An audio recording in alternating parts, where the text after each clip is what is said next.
What's up, everybody? It's the Alex Leak and Friends NFL podcast, back for another week. I'm your host, Alex Leak, and this is the 2019 Week 13 Minnesota Vikings at the Seattle Seahawks episode.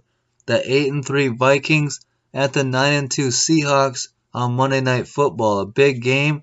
Two teams fighting for the top, to win their divisions, make the playoffs, and have their sights set on going deep into the playoffs. Let's get into this game. In Seattle, a tough place to win for any team, and the Vikings, Kirk Cousins trying to get rid of the big game Kirk narrative that he can't perform well in big games or on Monday Night Football. Kirk Cousins comes into this game 0-7 career on Monday Night Football.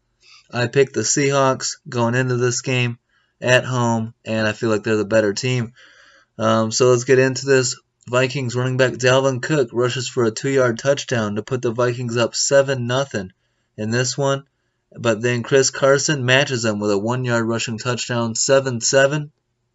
Seahawks quarterback Russell Wilson has a pass batted in the air at the line of scrimmage. He goes to tap the ball down so that no one can intercept it and bats it right back towards the defense. And safety Anthony Harris catches the ball, intercepts it, and returns it 20 yards for a touchdown. One of the wackiest plays you're ever going to see, with the ball bouncing around in the air like it's volleyball. And Anthony Harris catches it and takes it for a pick six, 20-yard touchdown, and the Vikings take a 14-7 lead. Usually when stuff like that's happening in your favor, it's your night, it's your game. So good indication early on for the Vikings. Seahawks kicker Jason Myers would make a 29-yard field goal to cut it to 14-10, and Vikings kicker Dan Bailey makes a 47-yard field goal to end the first half. So Vikings lead the Seahawks 17-10 at halftime. Getting into the second half, Seahawks running back Rashad Penny rushes for a 1-yard touchdown to tie the game at 17 apiece. Then on the Vikings' first play of the next possession, running back Dalvin Cook fumbles. The Seahawks recover. They are in good field position, and it leads to a 29-yard field goal by kicker Jason Myers to give the Seahawks a 20-17 lead. Then Russell Wilson fires a 60-yard touchdown pass to wide receiver David Moore to extend the lead to 27-17. Blown coverage on the play. So mental mistakes, and by the Vikings, not focused in the second half. Blown coverage, turnovers, that kind of stuff will lose you any game. Russell Wilson then throws a 13-yard touchdown pass to running back Rashad Penny to make it 34-17. And that is set up by Seahawks corner Trey Flowers intercepting Kirk Cousins on the second play of the possession. It goes off of Stephon Diggs' hands and is intercepted by Trey Flowers, and then the touchdown pass to Rashad Penny. And just like that, the Seahawks have a 17-point second-half lead on the Vikings. Vikings go from leading by a field goal leading by a touchdown at halftime to down 17. Incredible, allowing 24 points in a row. Vikings, that's how you blow games. That's how you lose games. Vikings would stay, fight through it and stay tough. Kirk Cousins throws a 58-yard touchdown pass to wide receiver Laquan Treadwell to cut the lead to 34-24. Blown coverage here as he was wide open once he caught the ball. Just a straight run into the end zone, no one near him. Seahawks head coach Pete Carroll calls for a fake punt from his own 32-yard line on 4th and 2. Picks up a first down as rookie running back Travis Homer runs for 29 yards on the play. Ballsy call by head coach Pete Carroll to call for a fake punt from his own 32-yard line. I think if you're the Vikings, you need to be prepared for that in that situation. Pete Carroll's been known to do stuff like that, and you got to be ready for him to do that at any time. and such a blow to any team to, for a defense to be ready to get off the field and then have a big fake punt keep you on the field. Kirk Cousins would throw a 3-yard touchdown pass to tight end Kyle Rudolph, who makes a great one-handed catch in the end zone, but Dan Bailey misses the extra point, a huge missed extra point, keeping it 34-30. On 4th and 3 from their own 42-yard line, head coach Mike Zimmer decides to go for it with 3 timeouts remaining, incomplete pass, and turnover on downs. I would have punted it here, plenty of time. I would have trusted my defense to make a big stop late. Like I said, 3 timeouts. I don't like going for my own 42-yard line because if you don't get it, the Seahawks are in makeable field goal range, which is what they do. Jason Myers makes a 36-yard field goal, and the Seahawks take time off the clock, only allowing 21 seconds left after taking the 7-point lead. The kickoff goes to Vikings fullback C.J. Ham, who fumbles the kick return, and the Seahawks recover and kneel on the clock. So the Seahawks win at home at CenturyLink Field 37-30 over the Vikings.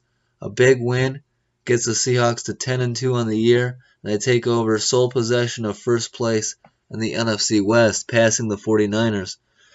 Russell Wilson throws 21 of 31 for 240 yards, 2 touchdowns and a pick, and improves to 6-0 in his career against the Minnesota Vikings. Russell Wilson also has a touchdown pass in 15 straight games, which is the longest active streak in the NFL. And Russell Wilson is also the 3rd player in NFL history with 3,000 passing yards in each of his first 8 seasons, joining Peyton Manning and Cam Newton. So incredible, performances, incredible records and performance by Russell Wilson. Not just this year, not just this game, but throughout his entire career, joining names like Peyton Manning and Cam Newton. And, that's another reason why I say the MVP award is not finalized yet. Russell Wilson is having a hell of a career, and he's got the Seahawks at 10-2. And, we'll see. I think that the Seahawks are my Super Bowl pick at this point, really. So we'll see if they can keep it up. Tough team to beat, whether on the road or at home this year. And a big win against the Vikings. Running back Chris Carson, 23 carries for 102 yards and a touchdown. Running back Rashad Penny combines for 107 yards and 2 touchdowns. 1 catch, 1 receiving, 1 rushing. Rookie wide receiver DK Metcalf, 6 catches for 75 yards and a fumble lost.